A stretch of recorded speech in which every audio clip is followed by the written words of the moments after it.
Every time my driver took me to work, he brought his girlfriend along. Since it was on the way, I never said anything about it. Until one day I opened the car door and found a note stuck to my seat in the back. Freeloaders not allowed in this car. I peeled the note off and turned to the driver. What is this? His girlfriend was sitting in the passenger seat glaring at me with open contempt. Can't you read? Every single day you mooch a ride off my boyfriend. Have you no shame? If you can't afford a cab, stay home. God, I can't stand leeches like you. I stared at her, completely baffled. The driver rushed over to my side and whispered his explanation. Ms. Pruitt, my girlfriend doesn't know I'm a chauffeur. She's the jealous type. The note is just her way of showing she cares about me. He paused, then added, also, she's not comfortable sharing a car with you. Let me drop her off first, and then I'll come back for you. Before I could respond, he climbed behind the wheel of my car and drove off. I stood on the curb, watching the taillights disappear. Then I calmly pulled out my phone and dialed 911. Hello, a man and a woman just took my car without permission. I'd like to report a theft. Never in my life had I imagined that as the CEO of a publicly traded company, someone would look me in the eye and call me a freeloader. And the car they drove off in was mine. 20 minutes after the call, a squad car pulled up in front of me. Two officers had barely stepped out when Alfred Lawrence came tearing around the corner in my black Maybach. He slammed the brakes, lurching to a stop just feet away, and jumped out. His face was chalk white. Ms. Pruitt, what happened? Why did you call the police? I looked at him, said nothing. One of the officers sized him up. Are you the individual Ms. Pruitt says took her vehicle without authorization? The color drained from Alfred's face even further. No, officers, this is all a misunderstanding. His hands went up, palms out. I'm Ms. Pruitt's driver. I drive her every day. I just dropped someone off on the way. Took a few extra minutes, that's all.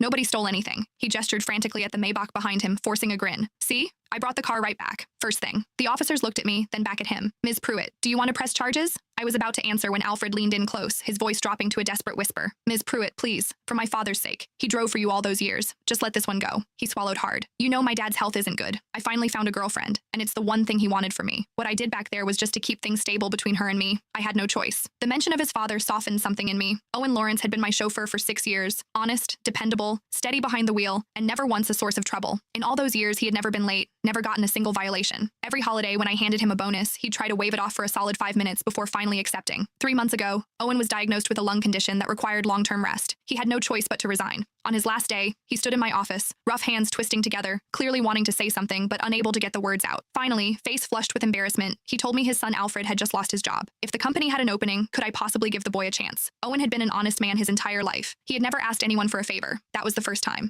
Out of respect for him, I said yes. For the first 2 months, Alfred did fine. Though he wasn't exactly the kind of driver who never gave you a moment's worry, he at least did what was expected. Pickups and drop-offs were on time, and the car was always spotless. But starting last month, things changed. The day it began, Alfred came to pick me up, and there was suddenly a woman caked in heavy makeup sitting in the passenger seat. I stared, confused. Alfred hurried out to open my door and explained in a low voice, Ms. Pruitt, this is my girlfriend, Kara Fox. Her workplace is on the way to the office, so I figured I'd give her a ride. I nodded and said nothing. Giving someone a ride along the way wasn't a big deal, but gradually something started to feel off. What was supposed to be on the way turned into a fixed, daily routine that never varied.